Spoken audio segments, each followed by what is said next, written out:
कुंज गांव की सुबह का समय था। उस गांव में बहुत प्यारे कबूतरों का एक जोड़ा भी रहा करता था। पति का नाम कुक्कू था और पत्नी का नाम जोजो था।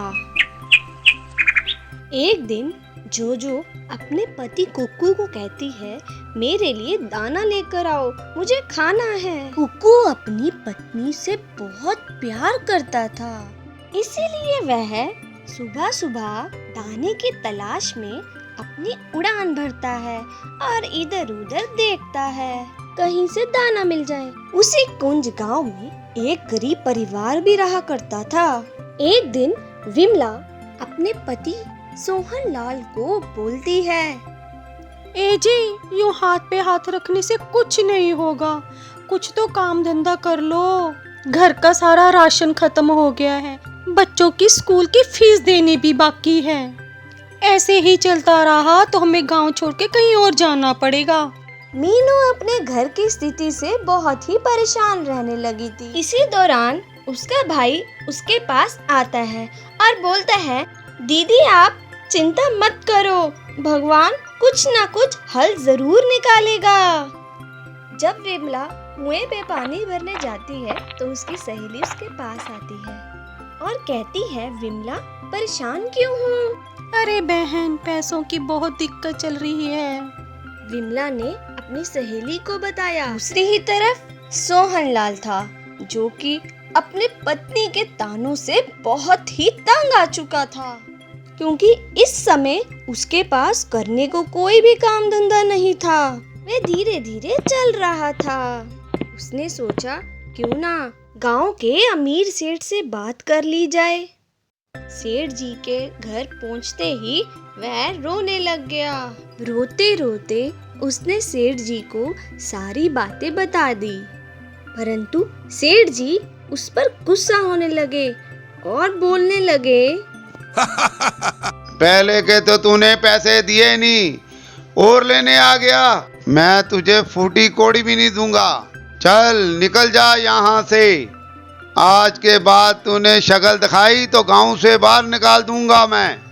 ये बोलकर सेठ जी ने सोहन लाल को अपने घर से धक्के मारकर निकाल दिया। सोहन लाल बहुत ही रो रहा था। चारों तरफ से सोहन लाल को निराशा ही मिली। अब सोहन लाल पूरा टूट चुका था। फिर भी वे हिम्मत करके धीरे धीरे उदास होकर चल दिया। उसने सोचा, अब मैं क्या करूँगा? मेरे पास तो कोई दूसरा चारा भी नहीं है, ना ही घर में एक फूटी कोड़ी पड़ी है। मैं क्या करूँगा? चलते चलते वह थक गया था। अब उसने एक छायादार पेड़ को देखकर उसके नीचे बैठ गया और सोचने लगा।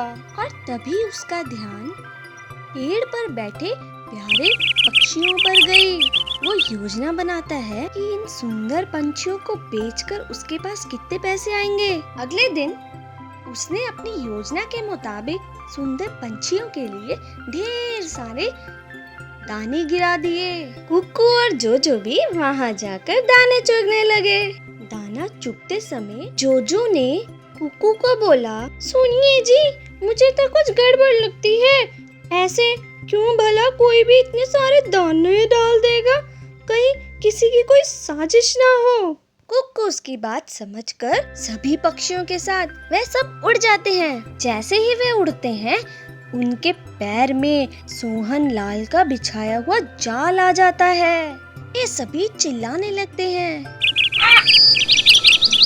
कुक्कू से जोजो कहती है, देखा ना, मैंने कहा था ये किसी की साजिश है। कुक्कू कहता है, जो हो गया अब सो हो गया, अब हमें क्या करना चाहिए? वे दोनों एक योजना बनाते हैं कि सारे कबूतर एक साथ उड़ जाएंगे तो ये जाल भी हमारे साथ उड़ जाएगा। वे जाल को उड़ाकर चिंकू के बिल के पास ले जाते हैं और आवाज मारते हैं, चिंकू हमारी मदद करो। जैसे ही चिंकू अपने दोस्तों की आवाज सुनता है, वह भागा भागा आ जाता है और बोलता है, तुम सब परेशान मत हो, मैं जल्द ही कुछ करता हूँ और तुम सबको आजाद कर दूंगा। जैसा कि आप सबको पता है, चिंकू सुंदरबन का सबसे प्यारा और मददगार चूहा है। उसने तो शेर सिंह की भी मदद करी थी। आपको याद है ना? नहीं याद तो वो वाली वीडियो भी जाकर देख लेना। कबूतरों की मदद करने के लिए चिंकू ने सभी जाल को काट दिया और उन्हें आजाद कर दिया।